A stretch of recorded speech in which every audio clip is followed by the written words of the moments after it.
നാളെ പുണ്യപ്രവാചകൻ്റെ ജന്മദിനമാണ്. ലോകത്തുള്ള എല്ലാ ആൾക്കാരും നെഞ്ചിലേറ്റുന്ന ഒരു പ്രവാചകനാണ്. ഇത്രയും വലിയൊരു ഫാൻസ് ഒരു സിനിമാ നടനോ അല്ലെങ്കിൽ ഏതെങ്കിലും രാഷ്ട്രീയക്കാരനോ അല്ലെങ്കിൽ ഏതെങ്കിലും ശാസ്ത്രജ്ഞനോ ഒന്നും ഇതുവരെ ലഭിച്ചിട്ടുമില്ല. അപ്പോൾ ഞാൻ തൊട്ടടുത്ത് ഒരു പാട്ട് കേട്ടു. കല്ലാലെ എറിഞ്ഞോട്ടെ അവർ എന്നെ ഭ്രാന്തൻ എന്ന് വിളിച്ചോട്ടെ, എന്നാലും എനിക്ക് എൻ്റെ ഹബീബിനോടാണ് മുഹബത്ത്. ലക്ഷദ്വീപിലുള്ള ഏതോ ഒരു സുഹൃത്ത് എഴുതിയ അല്ലെങ്കിൽ പാടിയ ഒരു പാട്ടാണ്. സത്യം പറഞ്ഞാൽ അത് കേട്ടപ്പോൾ എൻ്റെ ശരീരമൊക്കെ അത്യാവശ്യം ഇന്നോളം ഇഷ്ടം പോലെ പാട്ടുകൾ നമ്മൾ കേട്ടിട്ടുണ്ട്. പക്ഷേ ഇത്രയും സുന്ദരമായി അദ്ദേഹത്തിൻ്റെ ആ ഒരു സ്വരശുദ്ധി കൊണ്ടും ശൈലി കൊണ്ടും അതിൻ്റെ വരികൾ കൊണ്ടും അതിൻ്റെ അർത്ഥങ്ങൾ കൊണ്ടും എൻ്റെ ശരീരം സത്യം പറഞ്ഞാൽ അത് കേൾക്കുമ്പോൾ ആ പ്രവാചകൻ ത്യാഗം ചെയ്ത് നമ്മളിലേക്ക് തന്ന ഇസ്ലാമിൻ്റെ മഹത്വം എത്രയുണ്ട് എന്ന് വിചാരിച്ചിട്ടായിരിക്കാം. അത് എനിക്ക് അറിയാവുന്നതുകൊണ്ടായിരിക്കാം. ഒരു പക്ഷേ അറിയാത്തവർക്ക് തീർച്ചയായിട്ടും ആ ചരിത്രങ്ങളൊന്നും അറിയാത്തവർക്ക് ഇതൊരു പുത്തരിയല്ല.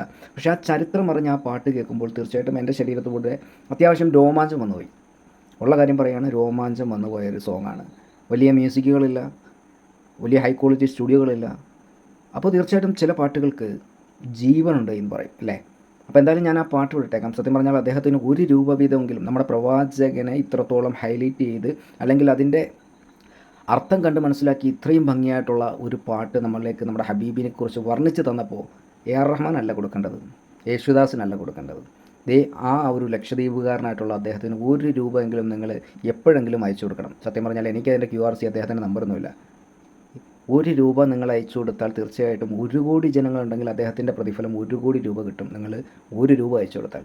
എന്തായാലും എനിക്ക് ഏറ്റവും ഇഷ്ടപ്പെട്ട എൻ്റെ ഹബീബിൻ്റെ ജന്മദിനമായി നമ്മൾ കൊണ്ടാടുമ്പോൾ തീർച്ചയായിട്ടും ആ ഒരു പാട്ട് നിങ്ങൾ കേൾക്കണം. അതിൻ്റെ അർത്ഥങ്ങൾ നിങ്ങൾ പ്രത്യേകം നോട്ട് ചെയ്യണം.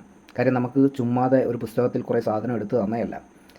അദ്ദേഹത്തിന് ചീഞ്ഞളിഞ്ഞ കുടൽമാല, ഒട്ടകത്തിൻ്റെ കുടൽമാല അദ്ദേഹത്തിൻ്റെ കൈ കൊണ്ട് കൊടുത്തു. അദ്ദേഹത്തിന് ഭ്രാന്തനാണെന്ന് വിളിച്ച് അറബികൾ കളിയാക്കി. അതേപോലെ തന്നെ അദ്ദേഹത്തിന് കല്ലെറിഞ്ഞു. അദ്ദേഹത്തിൻ്റെ പാദങ്ങൾ പൊട്ടിയിട്ട് മരുഭൂമിയിൽ കൂടി കിലോമീറ്ററോളം ഓടിക്കുഴഞ്ഞ് വീണ ചരിത്രങ്ങൾ നമുക്ക് സാക്ഷിയാണ്.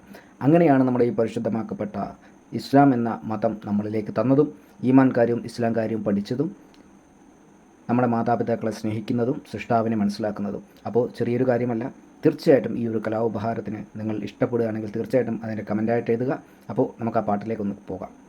കല്ലിനാലെറിഞ്ഞോട്ടെ അവർ കള്ളനെന്ന് വിളിച്ചോട്ടെ, കല്ലിനാലെറിഞ്ഞോട്ടെ അവർ കള്ളനെന്ന് വിളിച്ചോട്ടെ, എന്നാലും എൻ്റെ ഹബീബെ അങ്ങാണെൻ്റെ മുഹബത്ത്, എന്നാലും എൻ്റെ ഹബീബെ അങ്ങാണെൻ്റെ മുഹബത്ത്. ഭ്രാന്തന് നിലച്ചോട്ടെ അവർ ഭ്രാന്തനെന്ന് വിളിച്ചോട്ടെ, എന്നാലും എൻ്റെ ഹബീബെ അങ്ങാണെൻ്റെ മുഹബത്ത്.